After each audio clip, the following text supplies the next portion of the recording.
Nice to meet you. The woman who entered the room suddenly greeted me. If I marry this woman, my father's debts will be wiped out, I thought. However, she had a scar on her face, and more importantly, there was my father to consider. Are you really okay with this? When I asked, she fell silent for a while. My name is Chris Baker, 45 years old. I was an only child raised by my father who ran a small-town factory and my timid mother. My dad had a strong streak of independence from a young age and started a metalworking factory in his mid-20s. However, the business never did well, and my parents quarreled almost every night. By the time I entered junior high, I realized their business was on the brink of collapse. It was clear that it would be better to give up. Still, my dad never lost hope and always smiled in front of me. I lived a poor life because of my dad, but seeing him work, I couldn't truly resent him. Eventually, I started helping out in the factory. It turned out that I really was my dad's son. I had a natural talent for precision work. I wanted to work in the same field, but who knew how long the factory would last? With those mixed feelings, I studied at a technical high school and helped at the factory when I got home. I led a life far removed from club activities or romance. In my senior year of high school, I planned to take over my dad's factory. However, my dad strongly opposed this and said, "It's not that easy." He also insisted, "At least get some experience at other companies first." I thought it would be the same since it was the same industry, but he wouldn't budge no matter how much I tried to persuade him. While I thought it was my lack of ability back then, maybe he just didn't want me to go through the same struggles. After a fight with my dad, I left home. I got a job at a steel plant in a neighboring state, working hard every day. My dad's unique way of doing things had rubbed off on me, and I often got scolded by my experienced colleagues. Meanwhile, my dad kept running his business on the edge. He never gave up his old-fashioned quality over quantity mindset and ran the business without thinking about profit. There was even talk of a merger once because of his skills, but he turned that down, saying it would lower the quality. I was so exasperated by his stubbornness that I couldn't say anything. Even so, I had no time to worry about my family. Work consumed me daily, and romance or marriage were far from my mind. My 20s and 30s flew by, and I suddenly found myself in my 40s. Just when I thought I had finally become a full-fledged adult, my parents started to weaken. My dad suddenly collapsed one hot August and passed away in the hospital the following winter. The strain from his hard work must have caught up with him. If he had been checked earlier, there might have been a chance for recovery. My mom blamed herself for not forcing him to go to the hospital. But even if she did, he probably wouldn't have gone no matter what. It was such a sudden farewell that I couldn't even cry. Nevertheless, when I saw the rusty factory at home for the first time in decades, I couldn't stop crying. I would never see my dad standing there again. In the end, I had always been watching his back. I finally realized that after turning 40. Anyway, the factory had to be closed. I wanted to take over and rebuild it, but it wasn't realistic. Just when I decided to carry on my dad's spirit in my own way and move forward, out of nowhere, my life took an unexpected turn. It all started with my dad's debt. We discovered that he had racked up several $1,000s of debt, which even my mom didn't realize.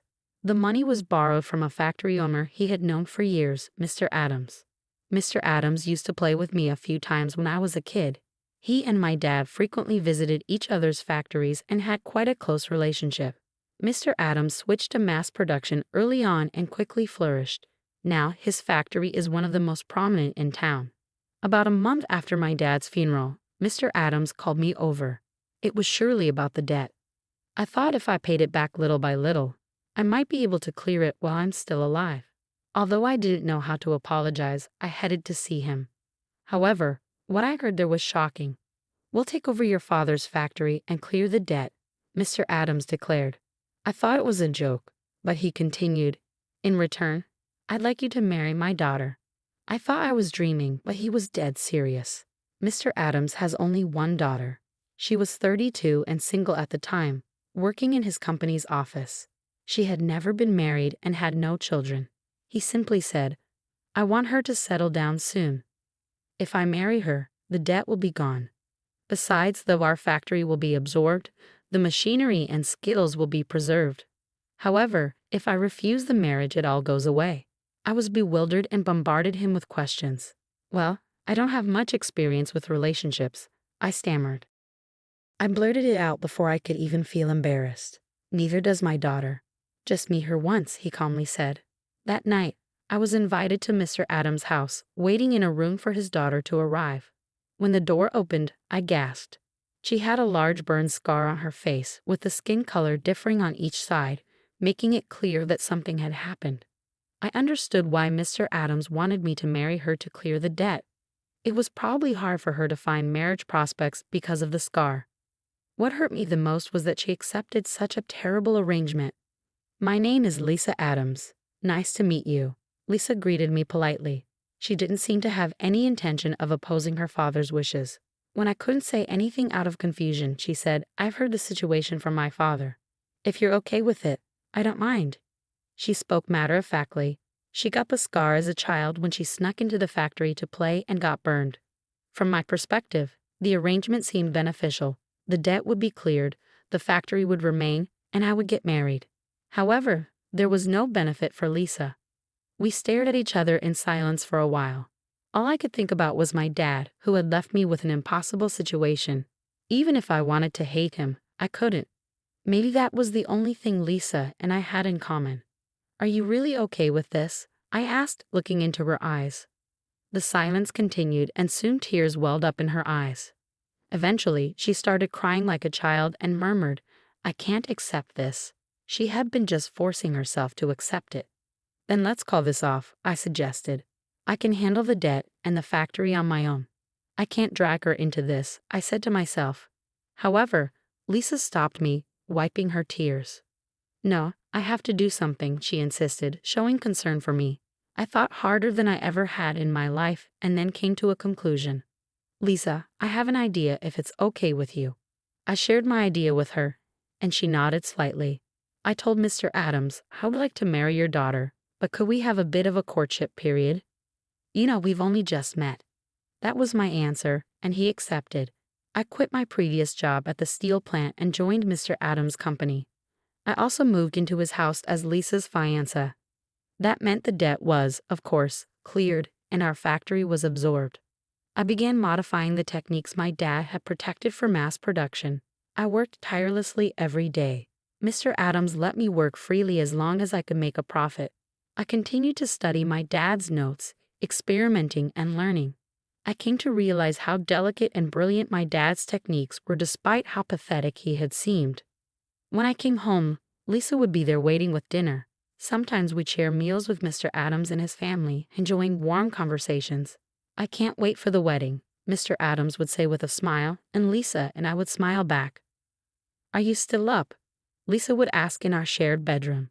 It's for both of us, I'd reply, continuing my work. Thank you, she'd whisper.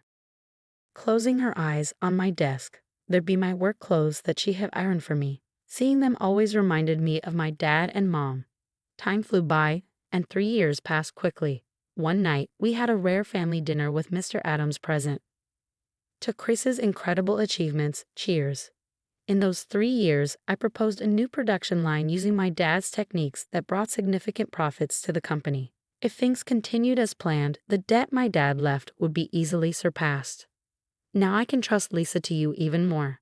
Isn't it about time for the wedding? Mr. Adams said cheerfully. How wonderful it would be if things could continue like that. However, everything I had done was leading up to that moment. Mr. Adams, we're not getting married, I said, looking him straight in the eye. Next to me, Lisa had the same look, but her hands were trembling. I felt the same. We had both been lying for the past 3 years.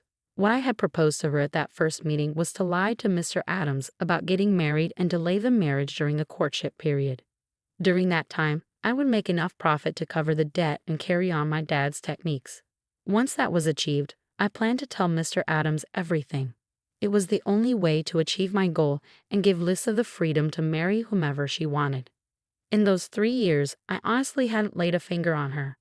We lived together because of his watchful eyes, but our engagement was just an act. Both of us kept a respectful distance. As expected, Mr. Adams was stunned. Instead of the angry outburst I anticipated, he apologized to her. I'm sorry for what I've done, he said. Lisa had never defied her father before. Seeing the determined look on her face, he seemed to reflect on his own behavior. He allowed us not to marry. Moreover, he said I could stay at the company or even go independent if I wished. Mr. Adams apologized to her for imposing his ideas on her. I'm truly sorry. From now on, live freely. Seeing her father apologizing, Lisa started crying. Now she could decide her life on her own terms. Afterward, I decided to stay at the company and continue working as I had. Yet I couldn't stay with the Adams family anymore. That was my last night with Lisa. We kept our usual distance. Thank you so much. Lisa thanked me politely, just like the first time we met. That time, her expression was bright and relieved. At first, I thought your proposal was impossible, but you really accomplished everything, she continued. It's thanks to you, Lisa, but it's not all done yet, I said, facing her and closing the distance a bit. She looked surprised and tensed up. I was determined to fulfill my true final goal. Back then, I hadn't seriously thought about that. However, over the 3 years, it had become my sole desire. Lisa, will you marry me? Over those 3 years, I had come to realize her beauty and kindness. Her scar didn't matter at all. I was just supported by her inner strength. When she gained the freedom to choose marriage, I would propose to her. That had become my true goal. She stared at me wide-eyed. Of course, she had the right and the courage to refuse. Nevertheless, I wanted her to choose now that she was free. If marrying me is really what you want, I'd be happy, I said. When I said that, she nodded. That time, she closed the distance between us a bit. Seeing her tears, my eyes filled up as well. As the unstoppable tears flowed, I remembered my dad with nothing but gratitude. A year later, we got married. I still remember the shocked look on Mr. Adams' face when we told him about our marriage. I still continue working for him now. My dad's techniques are at the forefront of the industry. He's probably smiling shyly in the afterlife. Are you still up? Lisa whispered next to me. I still want to work, I started to say, then added, well, let's go to bed, and took her hand. I never thought I'd have a family. Maybe this is the version of me my dad always wanted to see.